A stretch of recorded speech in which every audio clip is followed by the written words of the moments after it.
ሰላም ዛሬ እንኮ የምንመለከተው በጣም ጥልቅ እና ታሪክ ያለው ርዕስ ነው።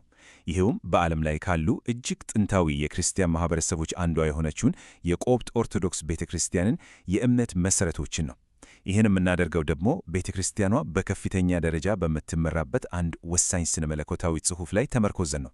ያው ይህን ትንታኔ ስናቀርብ መሰረታችን ሥርዓተ ሃይማኖታዊ ትምህርት የሚለው መጽሐፍ ነው።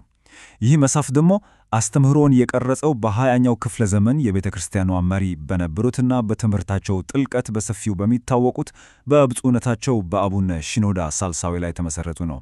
ስለዚህ የምንመለከተው ነገር ጥልቅ ታሪካዊ እና ስነ መለኮታዊ መሠረት ያለው መሆኑን መረዳት በጣም አስፈላጊ ነው። እንግዲህ በዛሬው ዝግጅታችን ላይ በዋናነት የምንዳስሳቸው ነጥቦች እነዚህን ይመስላሉ። እነዚህን ሁሉ አስተምሮችን ለመረዳት ደግሞ የክርስትና እምነት መሠረታዊ መግለጫ የሆነውን የኒቅያን ጸሎተ ሃይማኖት እንደ አንድ የመንገድ ካርታ አድርገን እንጠቀማለን። እሺ፣ እንግዲያው ከመጀመሪያው ነጥባችን እነሳ። በዚህ ክፍል የኒቅያ ጸሎተ ሃይማኖት ለቆጵት ኦርቶዶክስ ቤተክርስቲያን እንዴት መሠረታዊ የእምነት ማጠቃለያ ሆኖ እንደሚያገለግል እናያለን። ይህ ጥቅስ በጣም ግልጽ ነው አይደል? በቃ ጸሎተ ሃይማኖቱ ራሱ ነው የመንገድ ካርታችን። እያንዳንዱ መስመር፣ እያንዳንዱ ቃል ወደ አንድ ትልቅና ጥልቅ አስተምህሮ ነው የሚወስደን። እንግዲህ ካርታችን ጸሎተ ሃይማኖት ከሆነ የመጀመሪያው መዳረሻችን ወይም የመጀመሪያው ምዕራፍ እግዚአብሔር እንደ ፈጣሪ አለው ሚናና የፍጥረት ተፈጥሮ ምን እንደሚመስል መረዳት ነው። እዚህ ላይ አንድ በጣም ወሳኝ ነጥብ ይነሳል። ይኸውም የፍጥረት አስተምህሮ ከዘመናዊ የዝግመተ ለውጥ ንድፈ ሐሳብ ጋር ያለው ግንኙነት ነው። ምንጩ እንደሚገልጸው የዝግመተ ለውጥ ጽንሰ ሐሳብ ሞት ከአዳም ኃጢአት በፊት እንደነበረ ስለሚያስረዳ የኃጢአት ደመወዝ ሞት ነው ከሚለው መሠረታዊ የክርስትና መርህ ጋር ይጋጫል። በዚህም የተነሳ የክርስቶስ የኃጢአት ክፍያ መሥዋዕትነት አስፈላጊነትን ጥያቄ ውስጥ ይከተዋል ተብሎ ይታመናል።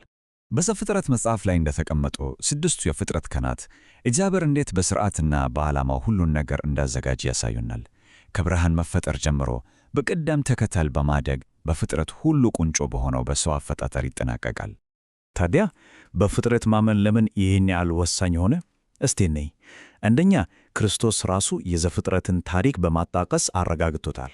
ሁለተኛ፣ ሞት የኃጢአት ውጤት መሆኑን በማስረዳት የድኅነትን አስፈላጊነት ያሳያል። በቃ የድኅነት ታሪክ የሚጀምረው ከዚህ ነው። ለክርስቲያናዊ ስነ ምግባር መሠረት የሚሆነው ይህ አስተምህሮ ነው። እሺ፣ ስለ ፍጥረት ካየን አሁን ደግሞ ስለ ፈጣሪው ራሱን አውራ። እዚህ ላይ ነው እንግዲህ ወደ ክርስትና እምነት እምብርት በጣም ውስብስብ ግን ማዕከላዊ ወደ ሆነው የቅድስት ሥላሴ ምስጢር የምንገባው። ይህ እንግዲህ በክርስትና አስተምህሮ ውስጥ ካሉ እጅግ ጥልቅ እና አንዳንዴም ለመረዳት ከሚከብዱ ምስጢራት አንዱ ነው። ጥያቄው ይህን ነው፣ አንድ አምላክ እንዴት ነው ሦስት ሊሆን የሚችለው?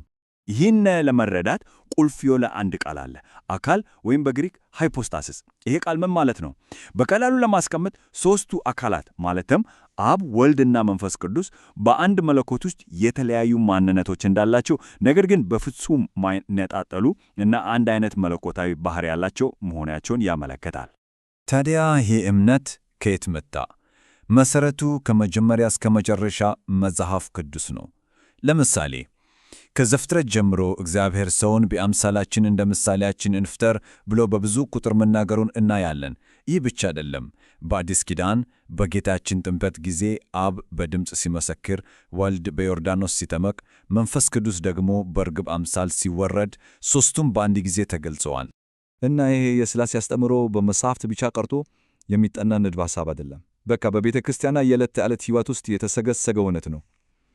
ለምሳሌ ይህን ከቅዳሴ የተወሰደ ጸሎት በምንመለከት አምልኮ ራሱ የሥላሴን ተግባር እንዴት እንደሚያንጸባርቅ በግልጽ ያሳያል። እሺ፣ ስለ እግዚአብሔር ምንነት ካየን ጸሎተ ሃይማኖቱ ቀጥሎ የሚወስደን ወዴት ነው? ወደ ኢየሱስ ክርስቶስ እና እርሱ ወደ መሠረታት ቤተ ክርስቲያን ነው። ቤተ ክርስቲያን ሐዋርያዊት ናት ሲባል መሠረቷ በቀጥታ ከሐዋርያት የመጣ መሆኑን ነው የሚያመላክተው። ለቆጵት ቤተ ክርስቲያን ደግሞ ይሄ ግንኙነት በጣም ግልጽ ነው። ወንጌልን በጻፈውና ቤተ ክርስቲያኒቱን በአፍሪካ ምድር በመሠረተው በወንጌላዊው ቅዱስ ማርቆስ በኩል። እንግዲህ እነዚህ አራቱ የቤተ ክርስቲያን መለያዎች ናቸው። አንዲት ስንል በአንድ እምነትና በአንድ ጌታ የተመሠረተች መሆኗን ያሳያል። ቅድስት ስንል ደግሞ ከዓለም የተለየችና ለእግዚአብሔር የተሰጠች መሆኗን ያመለክታል። ኩላዊት ወይም ካቶሊክ የሚለው ቃል ደግሞ ለሁሉም ክፍት የሆነችና ዓለም አቀፋዊ መሆኗን ይገልጻል። በመጨረሻም ሐዋርያዊት ስንል ቅድም እንዳየነው በሐዋርያት ትምህርት ላይ የተመሠረተች መሆኗን ያረጋግጣል። እነዚህ ሁሉ ባሕርያት ያሏት ቤተ ክርስቲያን የማዕዘን ድንጋይዋ ማን ነው? ጌታ ኢየሱስ ክርስቶስ ራሱ ነው። እርሱ ሙሉ አምላክ ሆኖ ሳለ ሙሉ ሰው የሆነበት የተዋህዶ ምስጢር የዚህ እምነት ማዕከል ነው። እንግዲህ ስለ እግዚአብሔር፣ ስለ ፍጥረት፣ ስለ ክርስቶስ እና ስለ ቤተ ክርስቲያን አየን። አሁን ደግሞ ወደ መጨረሻው ምዕራፍ እናምራ። ይህም ከዚህ ምድራዊ ሕይወት በኋላ ስለሚጠብቀን ነገር፣ ስለ መጨረሻው ሁኔታ ነው። እንግዲህ በቅብ ኦርቶዶክስ አስተምህሮ መሠረት አንድ ሰው ከዚህ ዓለም በሞት ሲለይ የሚሆነው ይህን ይመስላል። መጀመሪያ ነፍስ ከሥጋ ትለያያለች። ከዚያም የጻድቃን ነፍሳት በገነት የኃጢአታን ደግሞ በሲኦል ሆኖ የክርስቶስን ዳግም ምጽአት ይጠባበቃሉ። በመጨረሻም በዳግም ምጽአት ጊዜ ሁሉም ከሞት ተነስተው ለዘላለማዊ ፍርድ ይቀርባሉ። በመጨረሻው ፍርድ ቀን እንግዲህ ሁለት አይነት መዳረሻዎች ብቻ ናቸው ያሉት። አንደኛው ከእግዚአብሔር ጋር ለዘላለም መኖር ነው። ይህም በሰማይ የተለያየ የክብር ደረጃ ያለው የዘላለም ሕይወት ነው። ሌላኛው ደግሞ ከእግዚአብሔር ለዘላለም መለየት ነው። ይህም በመጽሐፍ ቅዱስ የእሳት ባሕር ተብሎ የተገለጸው የዘላለም ቅጣት ነው። እንግዲህ አስቡት፣ ይሄ ጸሎት ሃይማኖት የተጻፈው ከ1600 ዓመታት በፊት ነው። ግን ዛሬም ድረስ በሚሊዮኖች የሚቆጠሩ ሰዎችን የዕለት ተዕለት ሕይወት እየቀረጸ ይገኛል። እንዴት ነው ይሄ ሊሆን የቻለው? ይህን ያህል ዘመን የተሻገረ ጥንታዊ የእምነት መግለጫ ለዘመናችንስ ምን የሚነገረን ነገር ይኖረዋል?